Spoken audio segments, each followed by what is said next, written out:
जय श्री कृष्ण। आज हम कबीर के उन साखियों का अध्ययन करेंगे जिसमें उन्होंने धार्मिक वेशभूषों, धार्मिक चिन्हों के धारण करने पर आपत्ति जताई है और आम जन से, ऐसे लोग जो इन चिन्हों को धारण करते हैं, इन वेशभूषों को धारण करते हैं, उनसे सावधान रहने का संदेश दिया है। तो हम साखी शुरू करते हैं। कबीर भेष अतीत का अधिक करई अपराध, बाहिर दिसै साधु गति अंतर बड़ा फसाद। कबीर कहते हैं कई लोग बाहर से, मतलब भेष से तो साधु दिखते हैं, लेकिन ये बड़े बड़े अपराध करते हैं। तो भेष तो साधु का बना लेते हैं, बट अंदर से वो असाधु होते हैं, छली होते हैं, कपटी होते हैं। वो अनेक तरह के स्वांग करके आपको ठग लेते हैं। तो कबीर ऐसे लोगों से आम आदमी को सावधान रहने का संदेश दे रहे हैं इस साखी के माध्यम से। कबीर फिर कहते हैं, कबीर वह तो एक है पर्दा दिया भेष, भरम करम सब दूर कर सभी माही अलेख। कबीर कहते हैं वह तो एक है, परमात्मा तो एक है, लेकिन हमने उन्हें अपने धार्मिक चश्मे की वजह से, अपने मान्यताओं और कर्म कांडों की वजह से विभाजित कर दिया है। तो ये पर्दा, जो धार्मिक कर्म कांडों का जो पर्दा है, वो चोंगा पहना के हमने भगवान को भी अलग कर दिया है। मेरे भगवान ऐसे, आपके भगवान ऐसे, जबकि परमात्मा तो एक ही है।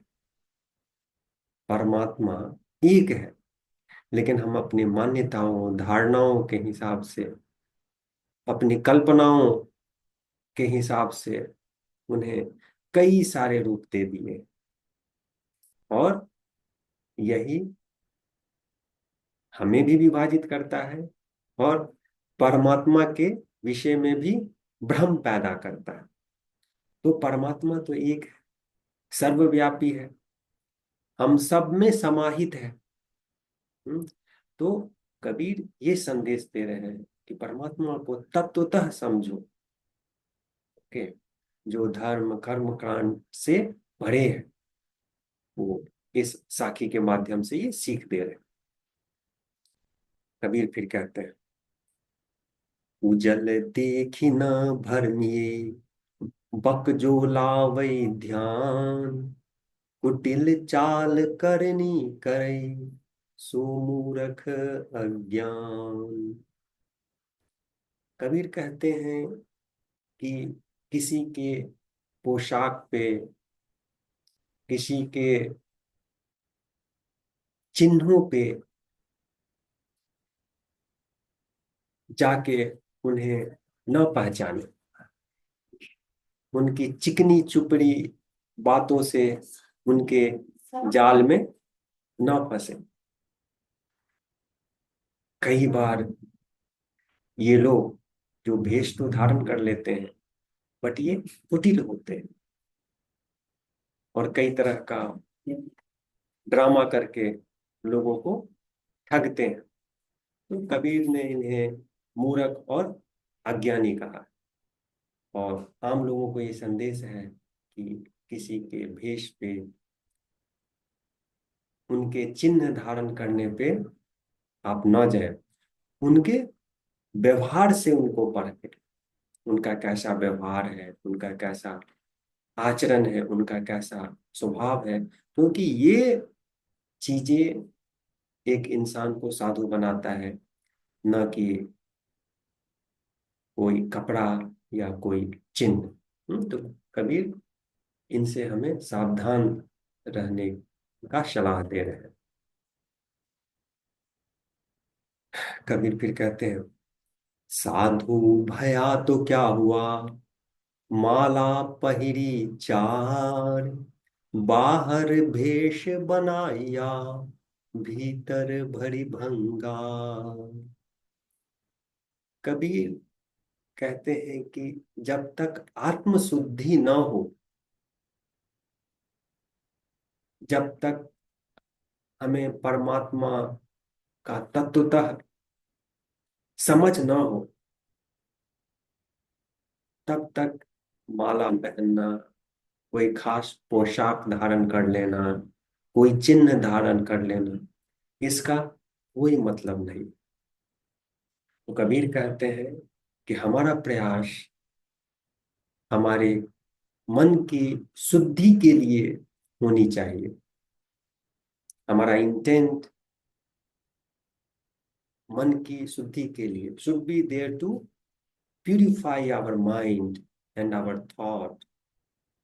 ओके। तो जब तक ये भंगार, ये जो खराबियां हैं, क्रोध, मोह, लोभ, लालच, जब तक ये सब खत्म नहीं होगा, हम साधु नहीं हो सकते, या कोई भी साधु नहीं हो सकता। कबीर फिर कहते हैं, मीठे बोल जू बोलिए, ताते साधु न जान, पहले स्वांग दिखाए के, पीछे दी सयान। तो किसी के मीठी मीठी चिकनी चुपड़ी बातों पे ना जाए। सो कॉल्ड साधुज, जो सिर्फ वेश धारण कर लेते हैं, बट जिनका मन शुद्ध नहीं है, जिनको परमात्मा की समझ नहीं है, जो लोभ लालच से ग्रसित है, वे तो पहले ड्रामा करते हैं। ड्रामा करके फिर आपसे पैसा ठगेंगे। हम्म? पैसा ठग लेने के बाद उन्होंने जो वादा किया, उन्होंने जो प्रिडिक्शंस किया, अगर वो सच नहीं होगा, फिर आप उनके पास जाएंगे तो फिर वो अपना रूप दिखा देंगे, गुंडई पे भी वो उतर जाएंगे। तो वही कबीर कहते हैं, पीछे दिसे आन। आन मतलब अपना रूप दिखा दें, अपना रूप दिसे दिखाएंगे। अपने रूप को वो दिखाएंगे। तो जब तक आपसे पैसा न ठगा, तब तक तो अच्छी अच्छी बातें कहेंगे, चिकनी चुपड़ी बातें करेंगे। एक बार पैसा ठग लिया, फिर वो अपना रूप, गुंडई वाला रूप दिखाएंगे। तो कबीर ऐसे लोगों से सावधान रहने को कहते हैं। माला फेरे क्या भया, गांठी नहीं की खोई, हरि चरणा चित राखिए, तो अमरापुर जोय। कबीर कहते हैं, मन को शुद्ध करना, मन को लोभ, लालच, राग, द्वेष, इन सब से मुक्त करना ही साधुता का पाना है, न कि माला फेरना। माला फेरने से क्या होगा, जब मन में 1000 खोट है। तो कबीर सलाह देते हैं कि अपने आप को हरि में, हरि के चरणों में समर्पित कीजिए, राम के चरणों में समर्पित कीजिए, परमात्मा के चरणों में समर्पित कीजिए।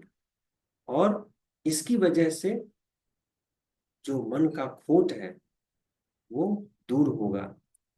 मन का खोट दूर करने में भक्ति, प्रभु के प्रति समर्पण ही काम आएगा, और फिर हमें स्वर्ग की प्राप्ति होगी। तो यहाँ स्वर्ग की प्राप्ति से तात्पर्य है मन, मन का जो रोग है, मन का जो रोग है, ईर्षा, द्वेष, लालच, इन से आपको मुक्ति मिलेगी। और इन सब से मुक्ति ही स्वर्ग की प्राप्ति है। स्वर्ग की प्राप्ति का अर्थ क्या है? मन का शुद्ध होना, मन का जो क्लेश है, मन का जो दर्द है, ओके, जिन गुणों के चलते, जिन प्रवृत्तियों के चलते हमारा मन दुखी रहता है, उन अवगुणों से मुक्त होना, यही अमरापुर, अमरापुर मीन्स स्वर्ग की प्राप्ति है। तो जब हम हरि में अपने चित्त को, अपने मन को लगाएंगे, हमारा मन शुद्ध होगा और हमें स्वर्ग की प्राप्ति होगी।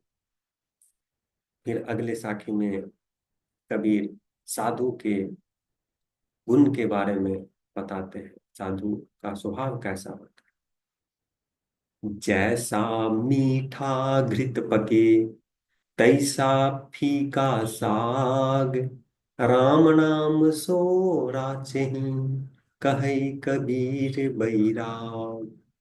साधु कौन है, बैरागी कौन है?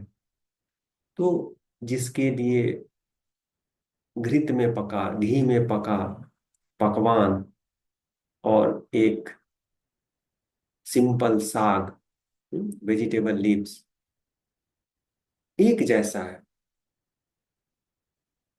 जो राम की भक्ति में लीन है, मतलब जो अंदर की तरह तरफ देखता है, जो बाहरी चीजों से प्रभावित नहीं होता है, जिसका आनंद, खुशी अंदर है, जो परमात्मा में अपने आप को लीन करता है, वही असल में बैरागी है, वही असल में साधु है। तो इस साखी में कबीर ने बैरागी और साधु के गुण को बताया है, न कि वो जो अपने दायित्वों, कर्तव्यों से दूर भाग जाता है, वो साधु नहीं है। हम्म? या फिर कपड़ा पहन लिया, चिन्ह धारण कर लिया, वो साधु या बैरागी नहीं है। तो ये साधु बैरागी कोई अपने मन से होता है। तो वहां हमें काम करना है, न कि ड्रेस को चेंज करना है, डजेंट मैटर। कबीर फिर कहते हैं, भाण भवाई खिचड़ी, ये कुल को व्यवहार, दया गरीबी बंदगी, संत शील उपकार। कबीर कहते हैं, भोग, सुख संपत्ति को भोगना, एक जगह से दूसरे जगह घूमते रहना, भागते रहना, टूरिज्म, ये सब साधु के गुण नहीं है। कंज्यूमरिज्म, टूरिज्म, एंटरटेनमेंट, मजे कर रहे हैं, ये सब साधुओं का व्यवहार नहीं है। और इससे कोई इंसान बड़ा नहीं होता। अगर बड़ा होना है तो आप में दया, कंपैशन, गरीबी मीन्स ह्यूमिलिटी, बंदगी मीन्स डिवोशन, सिंपलिसिटी, और दूसरों के लिए कुछ करने का जज्बा होना चाहिए, उपकार, उपकार करने की प्रवृत्ति होनी चाहिए। तो ये चीज इंसान को महान बनाता है, बड़ा बनाता है, न कि भोग करना, संपत्ति भोगे जा रहे हैं, टूरिज्म कर रहे हैं, घूम रहे हैं, मजे कर रहे हैं, पार्टी कर रहे हैं, नहीं। ये अच्छे लोगों का, ये साधुओं का काम नहीं है।